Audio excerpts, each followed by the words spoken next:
Hi friends, ഇന്ന് ഞാനിവിടെ ഉണ്ടാക്കാൻ പോകുന്നത് വളരെ എളുപ്പത്തിൽ ഉണ്ടാക്കാൻ പറ്റുന്ന ഒരു അടിപൊളി തോരനാണ്. അത് പണ്ടൊക്കെ എൻ്റെ അമ്മയൊക്കെ വീട്ടിലുണ്ടാക്കി തരുന്ന ഒരു തോരനായിരുന്നു. എനിക്ക് വളരെ ഇഷ്ടമാണത്. നല്ല ടേസ്റ്റാണ്, വളരെ പെട്ടെന്ന് ഉണ്ടാക്കാനും പറ്റും. ഇത് നമുക്ക് ഓണത്തിനൊക്കെ നമുക്കൊരു തോരനായിട്ട് നമുക്ക് വിളമ്പാവുന്നതാണ്. അപ്പം കുഞ്ഞുങ്ങൾക്കും വലിയവർക്കൊക്കെ ഒരുപോലെ ഇഷ്ടപ്പെടുന്ന ഒരു കറിയാണിത്. അപ്പോൾ ഇനി നമുക്ക് വീഡിയോയിലോട്ട് പോയാലോ? അപ്പം എല്ലാ കൂട്ടുകാരും വീഡിയോ ലൈക്ക് ചെയ്യും, ഷെയർ ചെയ്യും, സബ്സ്ക്രൈബ് ചെയ്യുകയും ചെയ്ത് കാണണേ. അങ്ങനെ തന്നെ സപ്പോർട്ട് ചെയ്യണേ. എന്നാൽ നമുക്ക് അതിന് വേണ്ടി എന്തൊക്കെയാണെന്ന് നമുക്ക് നോക്കിയാലോ? ഞാനിവിടെ ഒരു 3 സ്പൂൺ തേങ്ങ ചിരകിയെടുത്തിട്ടുണ്ട്.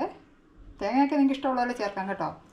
പിന്നെ ഒരു തണ്ട് കറിവേപ്പില, ഒരു ചെറിയ കഷ്ണം ഇഞ്ചി ചേർക്കുമ്പോൾ നല്ല ടേസ്റ്റാണ് കേട്ടോ. ഒന്ന് ചേർത്ത് നോക്കണേ. പിന്നെ ഒരു പച്ചമുളക്, ഞങ്ങൾക്ക് എരിവ് അധികം വേണ്ടതുകൊണ്ട് ഒരു പച്ചമുളക്, എരിവൊക്കെ ആവശ്യം നിങ്ങൾക്ക് ചേർക്കാം കേട്ടോ. പിന്നെ ഒരു ചെറിയ സവാള പൊടിയായി അരിഞ്ഞത്, പിന്നെ 2 ക്യാരറ്റ് ചെറുതായിട്ട് അരിഞ്ഞതാണ്. നിങ്ങൾക്ക് വേണമെങ്കിൽ ഗ്രേറ്റ് ചെയ്യാം, അല്ലെങ്കിൽ ഞാനൊരു ചോപ്പർ വെച്ചിട്ട് ഞാൻ ചോപ്പ് ചെയ്താണിത്. പിന്നെ വേണ്ടത്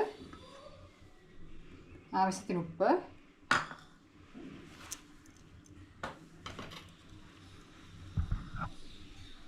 ആവശ്യത്തിന് എണ്ണ, അതായത് ഒരു 2 സ്പൂണൊക്കെ മതിയാവും. കടുക്, ഒരു 1/4 ടീസ്പൂണോളം മഞ്ഞൾപ്പൊടി. ഇത്രയാണ് നമുക്ക് വേണ്ടത്. പിന്നെ നമുക്ക് കുക്ക് ചെയ്താലോ? അങ്ങനെയൊക്കെ വേണമെങ്കിൽ അവരവരുടെ ആവശ്യത്തിന് ഒഴിക്കാവുന്നതാണ്. അതിനൊന്നും അളവൊന്നുമില്ല. എന്നാൽ നമുക്ക് സ്റ്റൗ കത്തിക്കാം.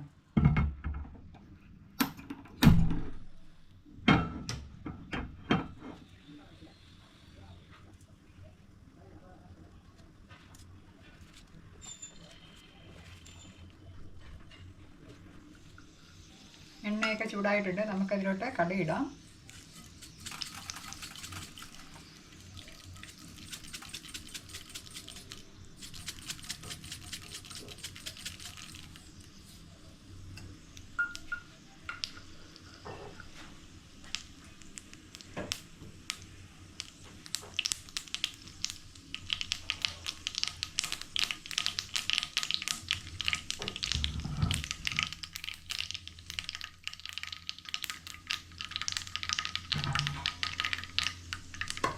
നമുക്ക് മീഡിയം ഫ്ലെയിമിലോട്ട് വെക്കാം കേട്ടോ. തീയെ ഒത്തിരി വേണ്ട. നമുക്കതിലോട്ട്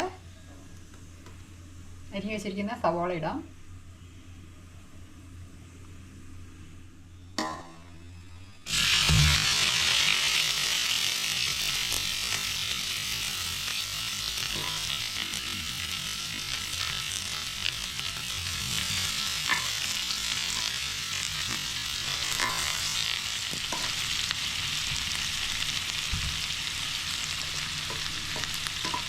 നമുക്ക് ഇഞ്ചി ഇടാം, പച്ചമുളക് ഇടാം,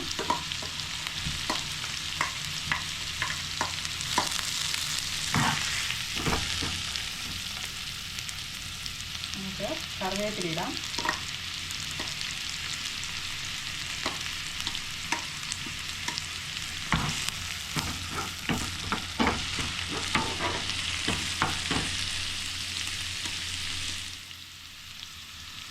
അരിഞ്ഞു വെച്ചിരിക്കുന്ന ക്യാരറ്റ് ഇടാം,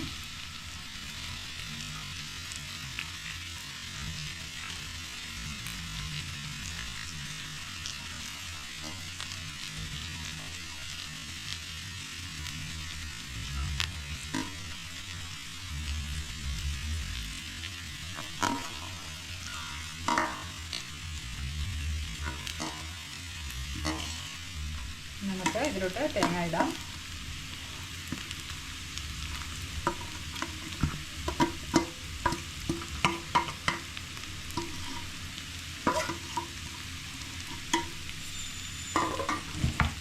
മിക്സ് ചെയ്യാം. ഇതിൽ വെള്ളം ചേർക്കേണ്ട ആവശ്യമൊന്നുമില്ല കേട്ടോ. നല്ലൊരു തട്ടിപ്പൊത്തി വെച്ചിട്ട് മൂടി വെച്ചിട്ട് വേവിച്ചാൽ മതി, പെട്ടെന്ന് പോകും. പിന്നെ കുറച്ചുകൂടെ കുഴഞ്ഞിരിക്കുമെന്ന് ആവശ്യമുള്ളപ്പോൾ ആണെങ്കിൽ ഒരു സ്പൂൺ വെള്ളമൊക്കെ ഒഴിക്കാം കേട്ടോ.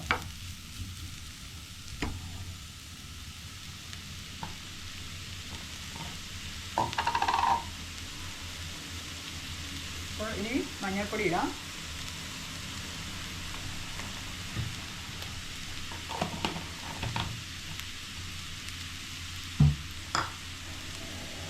ഉപ്പിടാം.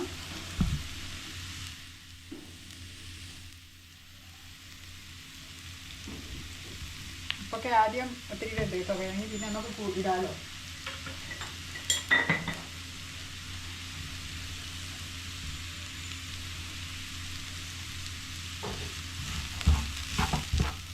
മിക്സ് ചെയ്യാൻ പോലെ എന്നിട്ട് നമുക്ക് തട്ടിപ്പറ്റി മൂടി വയ്ക്കാം.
നമുക്ക് മൂട് എന്ന് മാറ്റിയിട്ട് ഇളക്കാം. ഞാൻ ഇതിനിടയ്ക്ക് 2 പ്രാവശ്യം മൂട് മാറ്റി ഒന്ന് ഇളക്കിയായിരുന്നു കേട്ടോ.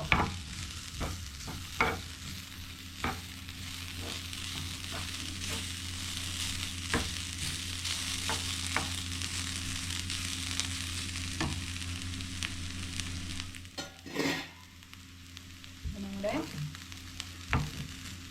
കാരറ്റൊക്കെ നന്നായിട്ട് വെന്തിട്ടുണ്ട്. ഇത് ഇച്ചിരി കുഴഞ്ഞിട്ടുണ്ടെങ്കിൽ ഇച്ചിരി വെള്ളം ഒഴിക്കാം. ഞാനിപ്പോൾ വെള്ളമൊന്നും ഒഴിക്കുന്നില്ല.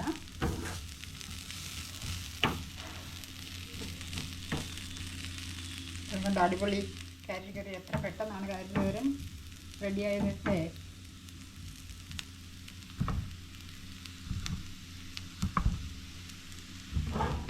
സ്റ്റവ് ഓഫ് ചെയ്യാം. ഇഞ്ചിയൊക്കെ ചേർക്കാൻ ഇതിന് പ്രത്യേക ടേസ്റ്റാണ് കേട്ടോ. എല്ലാ കൂട്ടുകാരും ഇത് ഉണ്ടാക്കി നോക്കണേ. നല്ല അടിപൊളിയായി വന്നിട്ടില്ലേ. വളരെ പെട്ടെന്ന് ഉണ്ടാക്കാനും പറ്റും. ഇത് ഓണത്തിന് എല്ലാവരും ഉണ്ടാക്കി നോക്കണം കേട്ടോ. ഏത് വിശേഷാവസരത്തിലും ഉണ്ടാക്കാൻ പറ്റിയ നല്ലൊരു തോരനാണിത്. അപ്പോൾ എല്ലാ കൂട്ടുകാരും ട്രൈ ഔട്ട് ചെയ്ത് നോക്കണം. അപ്പോൾ ഇനി അടുത്തൊരു അടിപൊളി വീഡിയോയിൽ നമുക്ക് കാണാം. Okay, bye. Thank U.